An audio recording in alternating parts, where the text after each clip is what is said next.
Hamzah Sheeraz knocks out Edgar Berlanga in a devastating fashion. An absolute demolition job. A total domination and brutality in New York. Going into this fight, I did not expect Hamzah Sheeraz to do what he just did. I thought it would be a competitive fight. Sheeraz will give a very good account of himself. I thought it would be a 12 round points win for Sheeraz because he's moving up in weight and also he's fighting in Berlanga's backyard. So I was thinking he will be a bit cautious and make sure that he can get the win and come back to the UK.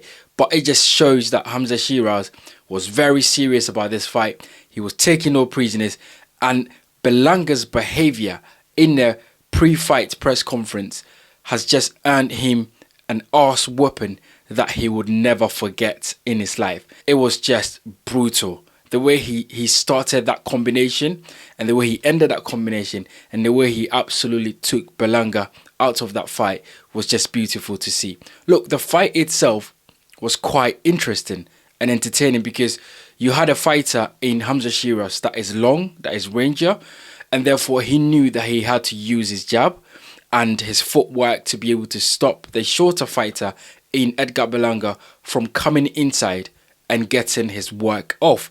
And that's exactly what he did. Hamzah Sheeraz's jab was very prolific. His jab was very consistent in making sure that he can keep the shorter fighter at the end of the jab, use his footwork, and then sneak in with the right hand when he can.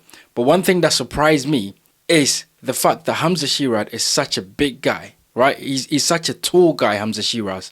And the fact that he's able to get on the inside the way he did and unleash those combinations which started the beginning of the end for Edgar Berlanga was just beautiful to see. And that shows that even taller and rangier fighters sometimes can get on the inside and have a tear up, and that's exactly what we saw. Now, look, in the first 3 rounds was just Hamzah Sheeraz using his size and his ability to dominate Edgar Berlanga. Berlanga, he seemed to not have answers to fighting a guy that is taller than him, and therefore the jab is very long. He can't get under the jab, he can't get over the jab to be able to get his own jab going.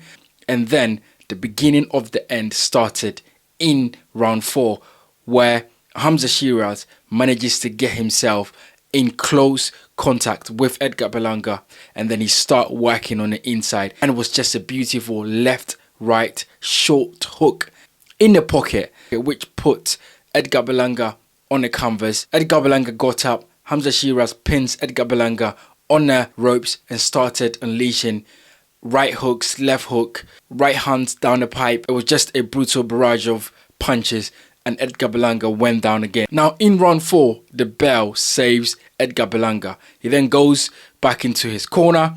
Round 5 starts. You can see that Edgar Berlanga was in all sorts of trouble. His head wasn't there, his legs were gone. Hamzah Sheeraz just really pounces on Edgar Berlanga, throws a long left hook, and then throws the right hand down the pipe, which sends Edgar Berlanga on the canvas again. The referee was like, I've seen enough.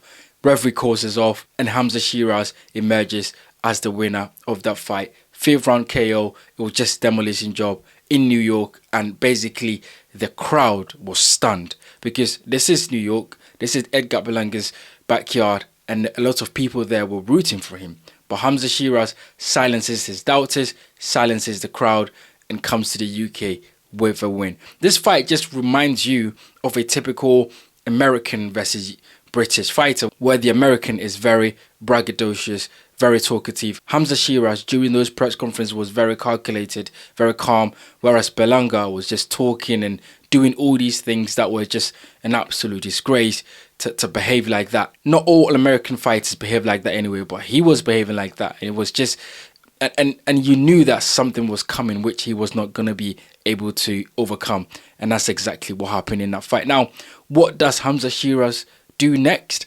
The Canelo fight has been talked about. Look, Canelo has got his hands full with Terence Crawford, so I don't think Canelo is going to entertain any fight with Hamzah Sheeraz.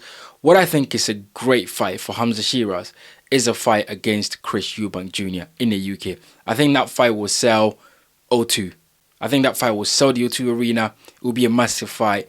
Chris Eubank Jr., the A side, definitely going to make lots of money. Hamzah Sheeraz will get the opportunity to take out a guy that is renowned, that is known in the division. And then once again, there will be another body on his record that he can move forward in his career with. So look, very good win, a statement win from Hamzah Sheeraz, a very good card in New York. And, you know, it would be great to see more of these cards happen in the US, because I think, you know, it brings the sport together over there. It is always great to see UK fighters going to the US to compete at the top level and really have some good fights. Let me know what you guys think about this brutal knockout. Hamzah Sheeraz absolutely taking out Edgar Berlanga in his backyard in New York. Get in the comment section and let me know what you thought about it. What was your prediction going into that fight? My name is Bright. This is the Bright Show Podcast Boxing. If you enjoy boxing content, then please don't forget to hit the like button, subscribe, and leave your comments in the section below. I'll see you guys on the next one.